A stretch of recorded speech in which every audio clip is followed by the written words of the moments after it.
नमस्कार दोस्तों, दुनिया में आज 194 से अधिक देश है। बड़ी बात तो यह है, कई सारे देश है जो खुद को ईसाई कंट्री मानता है, ईसाई मुल्क घोषित कर दिया है। उसी प्रकार से कई सारे देश है जो खुद को इस्लामिक देश घोषित कर दिया है, इस्लामिक कंट्री बना दिया है। दुर्भाग्य की बात तो यह है, 2007 से पहले नेपाल भी एक हिंदू राष्ट्र हुआ करता था, लेकिन 2007 में नेपाल को पूरी तरह से सेकुलर बना दिया गया, नेपाल को धर्मनिरपेक्ष बना दिया गया। ये हिंदुओं के लिए अब तक का सबसे बड़ा दोस्तों दुर्भाग्य रहा। और बड़ी बात तो यह है, उस समय अगर भारत सरकार चाहता तो इस बड़ा खेल को रोक सकता था। यानी कि 2007 में भारत में कांग्रेस का सरकार था, कांग्रेस सरकार ने थोड़ा भी बल नहीं दिया।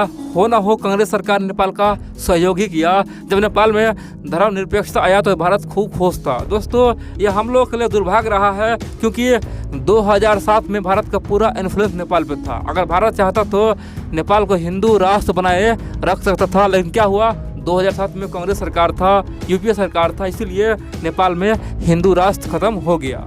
अब बड़ी बात यह दोस्तों, आप लोगों ने सुना होगा, अत्याचार के बदौलत किसी को आप कहीं बदलाव करेंगे ना, तो आज निकल वो बदलाव फिर से पुनः अपना जो कहानी है वो दोहरा लेगा।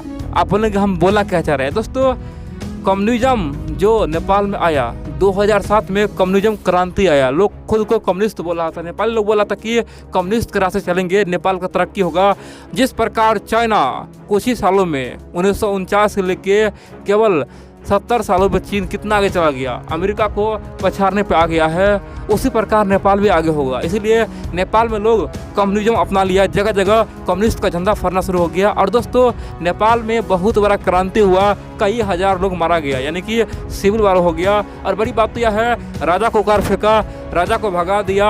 और बड़ी बात तो यह दोस्तों, नेपाल में क्या हुआ, वहाँ पे हिंदू धर्म को भी नष्ट करने का पूरा प्रयास हुआ। दोस्तों, जिस नेपाल में आज से 40 साल पहले एक भी ईसाई नहीं था, आज उसी नेपाल में हजारों लाखों ईसाई हो चुके हैं। यानी कि नेपाल में ईसाईकरण बहुत ही तेजी से हुआ है। दोस्तों, ये दुनिया देख रहा है हो क्या रहा है। और बड़ी बात तो यह है, उसी नेपाल के लोगों को समझ में आ चुका है कि भैया हम लोगों को मूर्ख बनाया गया है। और दोस्तों, नेपाल एक बार फिर से पुनः हिंदू राष्ट्र बनने जा रहा है। पूरे दुनिया हिल गया है, अमेरिका, चाइना, पाकिस्तान, सबको लग रहा है कि ये जो हुआ है ये भारत करवाने वाला है। दोस्तों, आप जानते हैं 1 तारीख यानी कि कल ही नेपाल के पीएम भारत आए हुए हैं, 3 दिवसीय दौरा पर है। दोस्तों, शेर बहादुर देवुआ जब भारत आया ना, दुनिया वैसे भी हिला हुआ है। पता क्यों हिला हुआ है? भारत में आते ही शेर बहादुर देवुआ बीजेपी का जो ऑफिस है वहाँ पहुँच गया। दोस्तों, कोई भी प्रधानमंत्री जब भारत आते हैं ना, तो मोदी जी से मिलते हैं या फिर विदेश मंत्री से मिलते हैं, लेकिन पहली बार नेपाली पीएम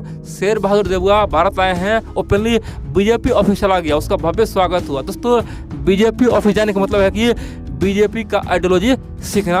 बड़ी बात तो यह दोस्तों, दुनिया के तमाम थिंक टैंक बोल रहा है कि अब नेपाल में कुछ बड़ा होने वाला है। आप बोलेंगे कैसे? दोस्तों, आज 2 अप्रैल है और 2 अप्रैल को भारत नेपाल का रिश्ता और मजबूत हो गया। पता है क्यों?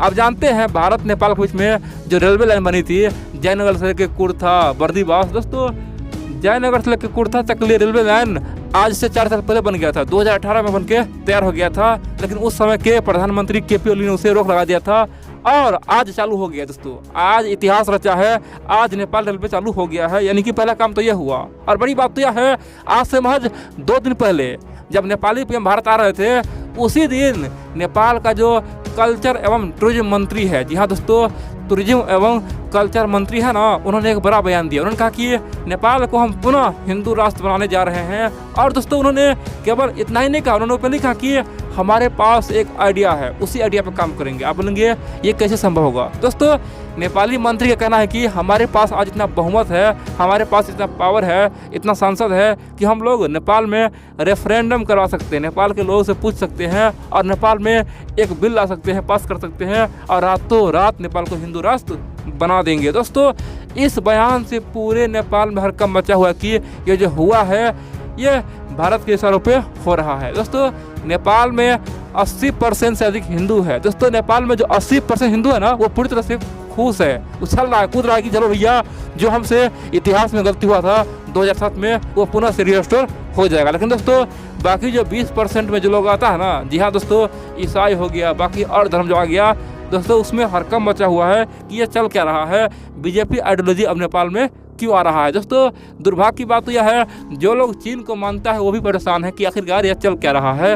अगर नेपाल हिंदू राष्ट्र बना तो भारत नेपाल का रिश्ता हमेशा हमेशा के लिए अमर हो जाएगा।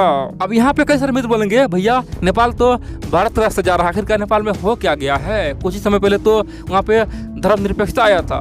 दोस्तों आप जानते हैं नेपाल में अभी पॉलिटिकल क्राइसिस है और बहुत जल्द देखेंगे तो नेपाल में चुनाव होने वाला है। जी हाँ दोस्तों, 2022 में ही नेपाल में प्रधानमंत्री का चुनाव होगा, सांसद का चुनाव होगा और बड़ी बात तो यह है इस चुनाव में किसका पलड़ा भारी होगा किसी को पता नहीं है। जी हाँ दोस्तों, कोई भी जीत सकता है। कोई बोल रहा है कि केपी ओली का सरकार बनेगा, कोई बोला है प्रेसिडेंट का बनेगा, कोई बोला है कांग्रेस का बनेगा। दोस्तों ये अपना अपना मत है, लेकिन यहाँ पे शेर बहादुर देवुआ दांव चल रहा है। उनका मानना है कि अगर नेपाल में हिंदुओं का वोट हमें मिल जाए, 80% वोट मिल जाए तो हम आराम से जीत जाएंगे। जिस प्रकार से भारत में बीजेपी जीतता है उसी प्रकार से हम भी लगातार जीतेंगे। और दोस्तों इसीलिए पहले तो मधेसी को खुश करने के लिए, खासतौर पर जो मधेसी समुदाय के लोगों से खुश करने के लिए जयनगर और कुर्था रेलवे लाइन चालू कर दिया है। दोस्तों मधेसी पूरी तरह से खुश है।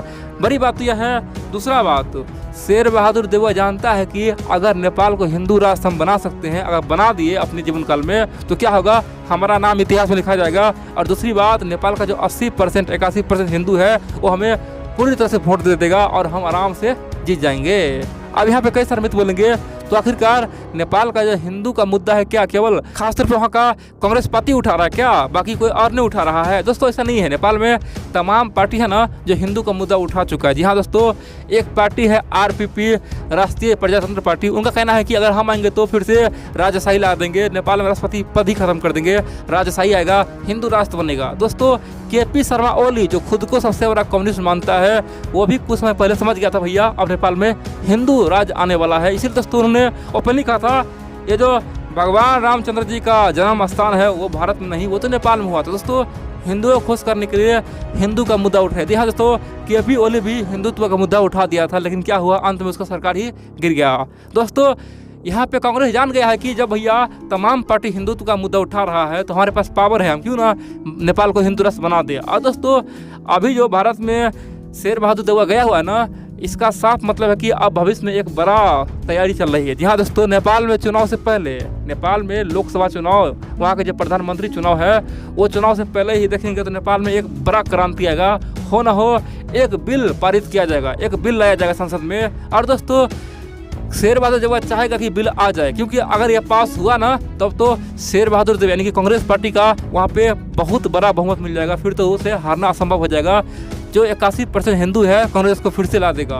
अगर वो बिल पास ना होता है, नेपाली संसद भवन में वो बिल पास ना होता है, तभी दोस्तों ये कांग्रेस पार्टी बोलेगा देखो भैया हम तो हिंदू के हित में हैं। शेर बहादुर देवुआ बोलेगा देखो भैया हम तो हिंदू के हित में हैं, बाकी सब पार्टी ये बिल पारित नहीं होने दिया। दोस्तों इस केस में भी कांग्रेस पार्टी को वहाँ पे बहुमत मिलेगा। दोस्तों ये सब तरीका भारत से सीखा जा रहा है। जी हाँ दोस्तों, भारत सरकार यही तरीका खासतौर पे अपनाया हुआ है और इसी तरीका से आज यहाँ तक पहुँचा हुआ है। बड़ी बात तो यह है नेपाल भी यही तरीका अपना रहा है। अभी जो भारत आया हुआ है शेर बहादुर देवुआ, भारत से जाते ही दोस्तों देखेंगे तो नेपाल में हिंदुत्व के लिए एक बड़ा काम करेगा। अगर इसमें सफल रहा तभी उसका जीत है, अगर सफल ना रहा तभी जीत है। वहाँ की जनता यानी कि नेपाली जनता समझेगा देखो भैया कांग्रेस अब हिंदूवादी पे आ चुका है, उसका समर्थन अब करो। दोस्तों ये बहुत बड़ा बदलाव है और चीन में हड़कंप मचा हुआ है। चीन का जो BRI प्रोजेक्ट है पूरी तरह से रद्द हो गया, बर्बाद हो गया है। हाल ही में चीनी विदेश मंत्री वांग यी भारत के बाद नेपाल गया। दोस्तों वहाँ पे उसका कोई वैल्यू भी नहीं हुआ, कोई स्वागत भी नहीं हुआ और कोई बड़ा समझौता भी नहीं हुआ। बड़ी बात तो यह है नेपाली लोग चीनी से परेशान हो गए, बोल रहा है कि चीन गद्दार है। जिस चीन पे हमने भरोसा किया, ओली जी ने भरोसा किया, ओली के राज में ही नेपाल ने कई, खासतौर पे चीन ने नेपाल का भूमि कब्जा किया, खासतौर पे कई हेक्टेयर जमीन को कब्जा कर लिया। चाइना नेपाल को दोस्त बना के, इतना ही नहीं चीन हमें हर जगह धोखा देने के लिए तैयार है।